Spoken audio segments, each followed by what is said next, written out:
test driving this 360 Spyder. Oh my gosh, this thing is screaming. I'm gonna put it in the auto mode now. Oh, this is crazy. I love Ferraris anyway, but just being in this 360 Spyder, it's just nuts how this F1 transmission shifts. Absolutely insane. And I did forget to mention earlier, the windshield wiper controls are down here. So to activate those, you can kind of just turn the knob there for the intermittent, and then you can kind of pull down and pull back up to turn on and turn off the wipers.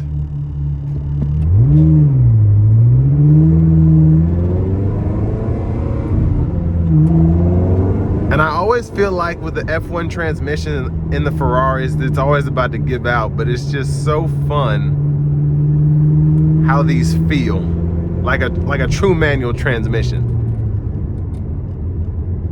And I'm sorry about the viewpoint if it's kind of hard to see. I am pretty tall, and this roof line with the convertible top and everything is kind of in the way, so I'm just doing my best here. And you just don't get enough of hearing this exhaust, the engine, just the whole package here. Even the wind noise, everything just feels so Ferrari. And I've only driven about 3 or 4 in my lifetime, but I think they've all been convertibles actually. So I mean, still, that's just what I equate to driving a Ferrari to being, just having a nice loud interior. Now, one thing I find interesting is all of these gauges are pretty much analog, except for you have the graphic down here, which I don't know what it does, where the top's kind of messed up. That's all I've been seeing.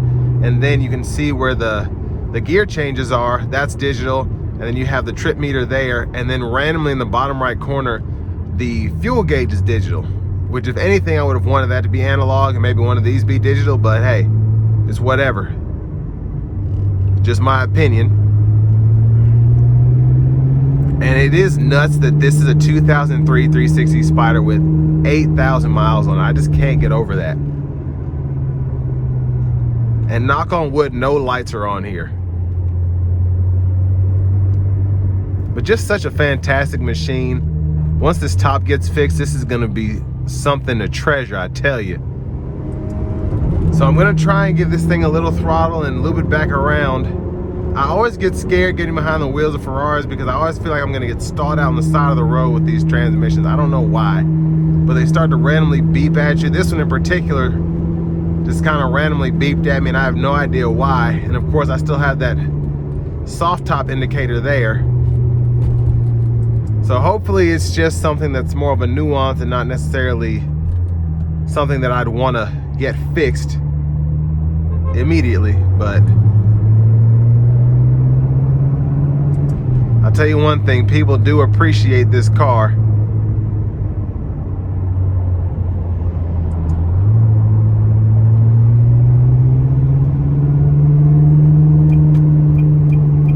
I'm gonna put it in the auto mode again.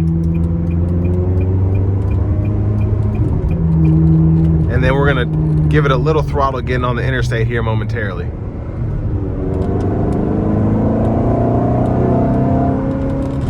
And one thing you have to admire about a Ferrari is it sounds fantastic, and this thing is just, sounds so good.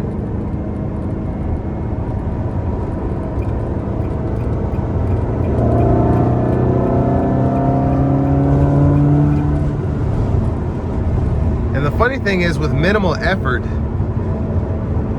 in this auto mode, I'm actually surprised with how this didn't have to downshift to just start pulling away, and you got to hear the menacing growl from the exhaust.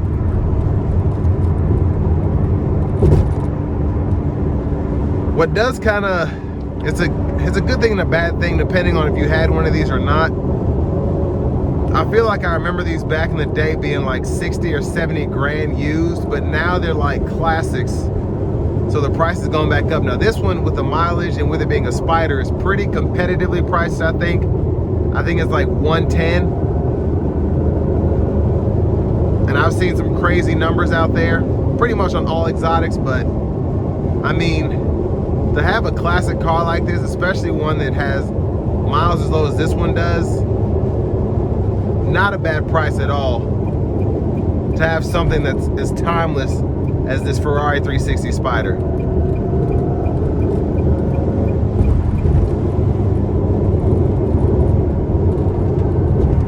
And like I said, I'm getting looks left and right. People are honking at me. When I was reviewing the car, the police literally came and had to take a look at it because it's just such a timeless vehicle. It's just, that's the best way to put it.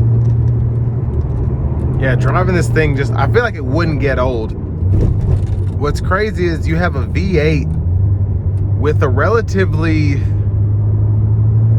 I mean, it's a 3.6 liter V8, so one of the lower liters out there. I mean, you're used to seeing 4 liters and then twin turbo V8s that are 4 liters. You just, I mean, Nissan makes a 3.8 liter V6. Gotta watch these potholes. But just the way this car is made, it's just so much fun driving this thing. And what's wild is you get 400 horsepower and you have that 276 pound-feet of torque, but really, I mean, it's the perfect, I think, kind of cruising power setup here. So I'm guessing in the auto mode where it is, it's weird having these automated manuals, and I feel like Ferrari is one of the few manufacturers that you actually have this in, especially with like a dual clutch setup. But when I'm in first, it throws itself into neutral when I stop, and then I have to like put it back into gear. And I don't know how I feel about that. I guess it's more of a safety thing, but honestly, you just kind of get used to it. The same thing like when you put these things into gear, you start it up, you're in neutral, then you just have to hit the first paddle to actually get it in drive. So kind of strange, but it's Italian.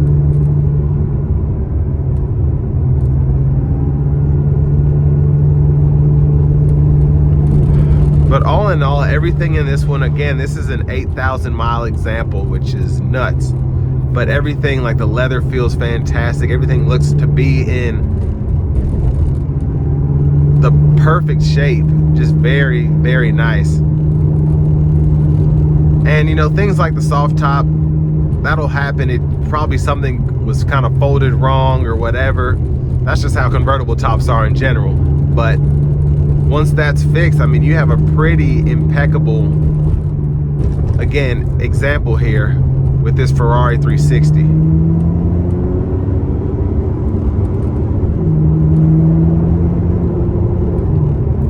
before we're done, I'm gonna give it one good pull in auto. And this will bring me to the end of my review of this 2003 Ferrari 360 Spyder.